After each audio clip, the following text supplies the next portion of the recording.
Sexual reproduction in plants.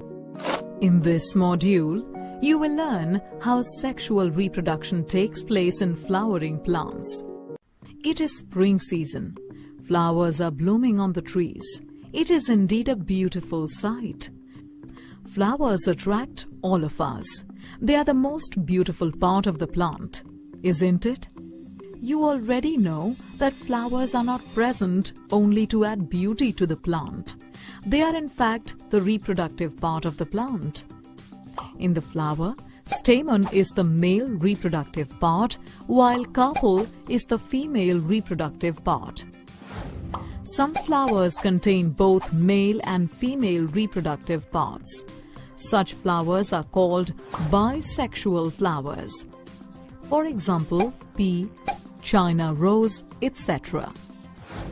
On the other hand, some flowers possess either the male or the female reproductive parts.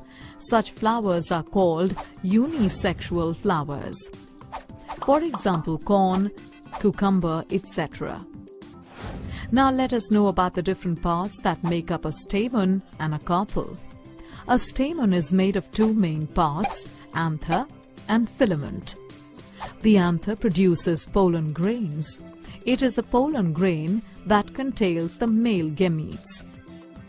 A carpel, on the other hand, is made up of three parts. The terminal part is called the stigma. The middle elongated part is the style, and the swollen bottom part is the ovary. Inside the ovary, ovules are present. It is the ovule that has the female gamete called the egg cell. For sexual reproduction to take place, a male gamete is to be fused with the female gamete, thereby forming a zygote. Now for that, the male gametes have to reach the female gametes. For this, first a pollen grain carrying the male gametes is transferred from the stamen of a flower to the stigma of the same or the other flower. Such transfer of pollen grains is known as pollination. If the pollen grain of a flower lands on the stigma of the same flower, it is called self-pollination. But if the pollen grain of a flower lands on the stigma of another flower of the same or another plant of the same type, it is called cross-pollination. Pollination occurs with the help of different agents like wind, water, or animals. Once a pollen grain reaches the stigma of a suitable flower, a tube grows from the pollen grain. This tube travels through the style and reaches the ovary. The male gamete from the pollen travels in this tube and reaches to the female gamete present in the ovule of the ovary.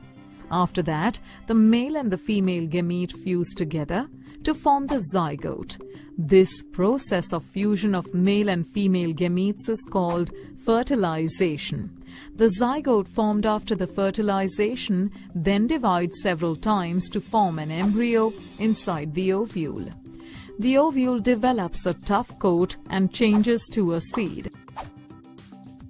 The ovary, on the other hand, ripens and forms a fruit around the seed.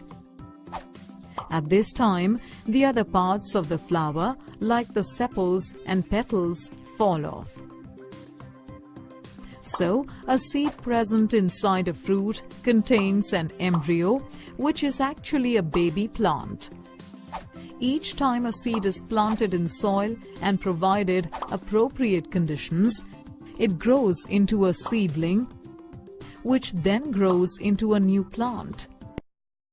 Let's recap. A flower is a reproductive part of the plant. The male reproductive part of a flower is stamen and the female reproductive part of the flower is carpel. In a unisexual flower, both stamen and carpel are present. In a bisexual flower, either stamen or carpel is present. The transfer of pollen grains from the stamen to the stigma of a flower is called pollination. Pollination can be self-pollination or cross-pollination. Fusion of male gamete and the female gamete to form a zygote is called fertilization. A seed contains an embryo, which is a baby plant.